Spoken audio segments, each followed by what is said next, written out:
Coucou.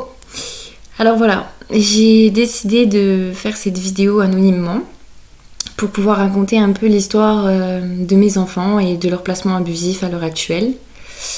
Pour aussi, j'espère pouvoir, en témoignant, aider et pouvoir trouver des solutions pour les familles qui vivent actuellement des placements abusifs également de leurs enfants. Pour vous raconter mon histoire, ça a commencé il y a 3 mois de ça. Les sociaux ont débarqué chez nous, nous disant qu'ils avaient reçu un signalement de la part d'un ancien propriétaire que j'avais.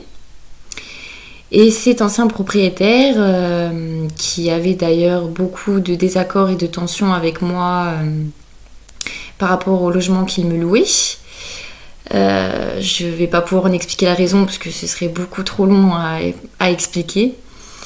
Mais voilà, comme j'étais vraiment en guerre entre guillemets avec mon ancien propriétaire, il a été jusqu'à faire un signalement aux sociaux pour entre guillemets pouvoir se venger d'une certaine manière. Du coup, suite à ça, les sociaux ont débarqué chez nous et nous ont dit que voilà, on avait un signalement contre nos enfants, que nos enfants apparemment vivaient dans un cadre de vie instable, un cadre de vie qui ne leur convenait pas, que leur environnement était non stable pour eux et qu'ils étaient en cas de maltraitance de notre part. Suite à ça, du coup, ils ont fait une première visite. On a pu voir le cadre et l'environnement de nos enfants, qu'il était stable, qu'il ne leur manquait rien du tout, que ma fille avait un très bon lien mère-fille avec moi, qu'on était très fusionnels, qu'il y avait beaucoup d'amour entre nous. Les sociaux, après ce premier rendez-vous, ont donc rédigé des premiers rapports, disant que le lien mère-fille était très bon, que le cadre était apte pour nos enfants. Et suite à ça, j'ai eu malheureusement, entre guillemets, un faux déclenchement de travail pour ma grossesse de mon fils. Et j'ai donc dû aller à l'hôpital d'urgence avec ma fille, puisque au moment-là, j'étais seule à la maison. Et les sociaux en ont profité donc pour faire examiner ma fille par un médecin. Ce médecin en question a pu voir un bleu apparent sur la cuisse de ma fille, suite à une chute qu'elle avait fait du canapé, parce que ma fille était en plein développement, donc elle apprenait à marcher, elle apprenait à être autonome, entre guillemets, à jouer. Elle s'éveillait tout simplement comme une enfant qui se développe dans la vie. Et les sociaux donc en ont profité à la maternité pour se servir de ce bleu sur la cuisse pour ordonner un premier placement d'urgence. Ma fille, en l'espace de 3 jours, a donc été placée suite à ça. Je n'ai pas pu me défendre, je n'ai pas pu prouver les choses, ni m'expliquer. Personne n'a voulu m'entendre en tant que mère pour ma fille. Ma fille a donc été placée en l'espace de 3 jours en famille d'accueil. Les sociaux ne m'ont pas permis de lui dire au revoir, ne m'ont pas permis de pouvoir la voir une dernière fois. Malgré ma demande de mère également de pouvoir au moins communiquer une dernière fois avec ma fille, de pouvoir au moins la voir, pouvoir rien que la serrer dans mes bras avant de partir. Je n'ai pas eu le droit à ça. J'ai donc dû ressortir de la maternité après mon faux déclenchement de travail stoppé, sans ma fille, malheureusement. Suite à ça, du coup, les choses se sont enclenchées peu à peu. Les sociaux ont commencé à faire des demandes pour mon fils avant que j'accouche. On commençait à faire également plusieurs demandes pour ma fille, dont un placement en famille d'accueil pour 6 mois. Ma fille a donc été placée pour 6 mois suite à ça en famille d'accueil. La chose a été acceptée par la juge suite à la demande des sociaux. J'ai donc accouché par la suite le 13 septembre de mon fils, qui a actuellement maintenant 2 mois. Et donc j'avais bien prévenu les sociaux que j'étais censée accoucher. Sauf que les sociaux ont décidé de prévenir la juge que je ne les avais pas prévenus de mon accouchement. Suite à ça, du coup, mon fils a eu une OPP, donc un ordre de placement provisoire, par la juge qui l'a fait donc placer à la maternité. Donc après avoir accouché, 1 heure après l'accouchement, les sociaux sont venus m'annoncer que mon fils était placé à la maternité et que je ne pouvais donc pas sortir avec mon fils.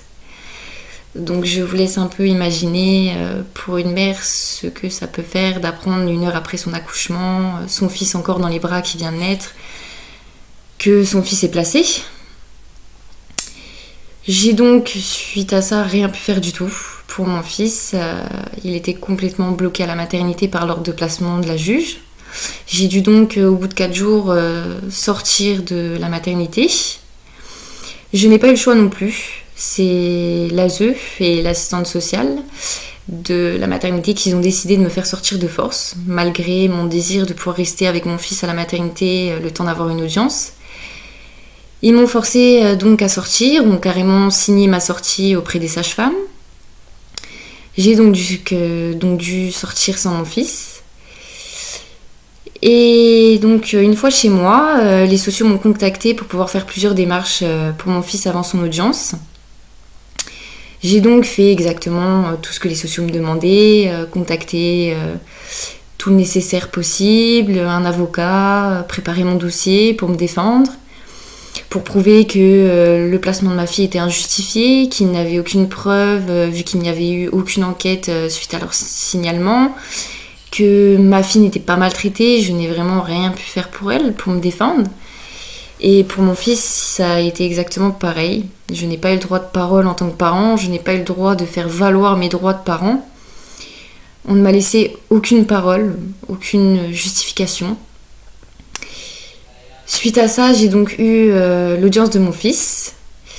Et à l'audience de mon fils, ça a été une catastrophe. Les sociaux m'ont carrément accusée de toutes sortes de choses, de maltraitance envers mon fils et ma fille, de ne pas être apte à m'occuper de mes enfants malgré les preuves apportées par mon avocat.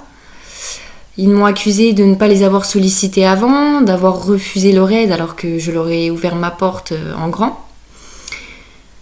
Et j'ai donc été accusée de toutes choses par leurs rapports, par des faux rapports rédigés à la juge sans cesse, m'accusant de telle et telle chose, de ne pas me défendre pour mes enfants, de ne pas me battre pour eux. On m'a même accusée par un moment d'être dépressif, de partir en dépression, puisque suite au placement de ma fille, je pleurais énormément. J'avais du mal à manger, je ne vivais plus, tout simplement. Parce que je pense que pour une mère, sa propre vie se résume à ses enfants, et pour moi, c'était le cas.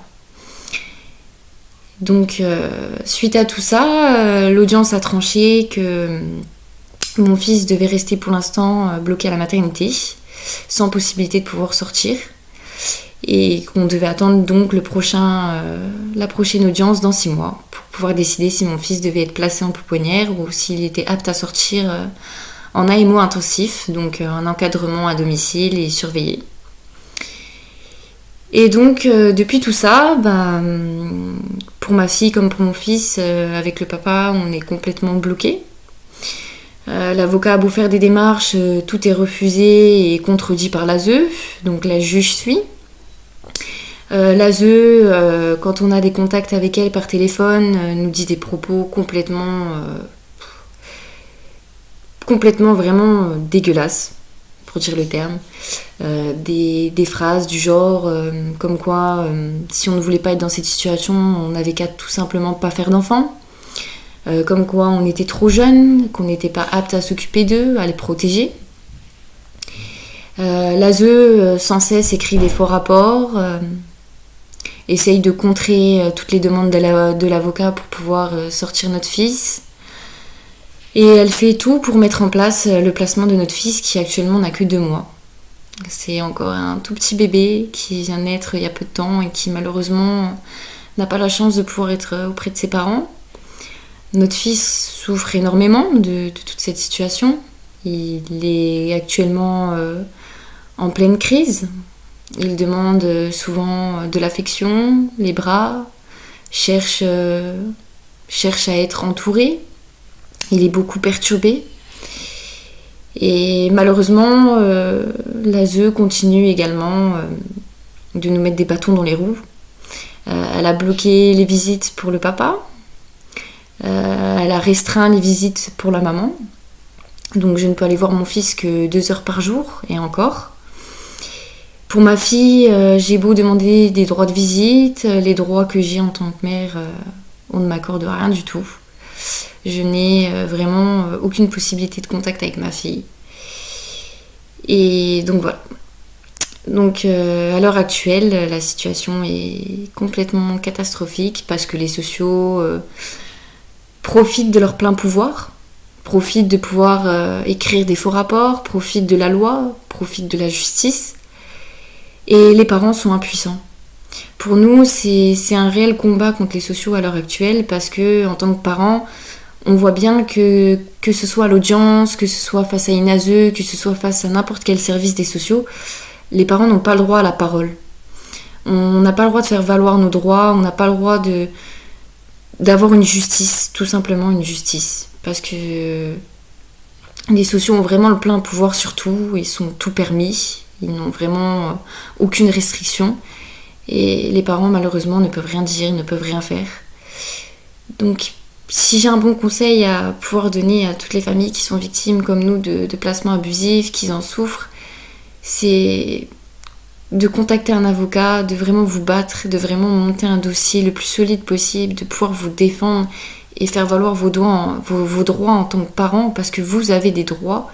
Vous avez le droit d'avoir vos enfants auprès de vous, vous avez le droit de tout faire pour sauver votre famille. Et vraiment, faut le faire à 100%. Parce que je sais que c'est beaucoup de souffrance, je sais que parfois dans les moments-là, les familles ont souvent envie de baisser les bras, ont souvent envie de te lâcher prise, parce que ça fait beaucoup de mal. Mais vraiment, ne lâchez pas prise. Si vous êtes victime d'un placement abusif, battez-vous pour vos enfants, battez-vous pour votre famille. Voilà. Écoutez, je laisserai mes contacts en lien vidéo si vous avez besoin de parler, de témoigner, d'aide. N'hésitez pas à me contacter. Voilà, j'espère que vous pourrez comprendre la situation et que ça pourra peut-être vous aider un peu. Merci beaucoup.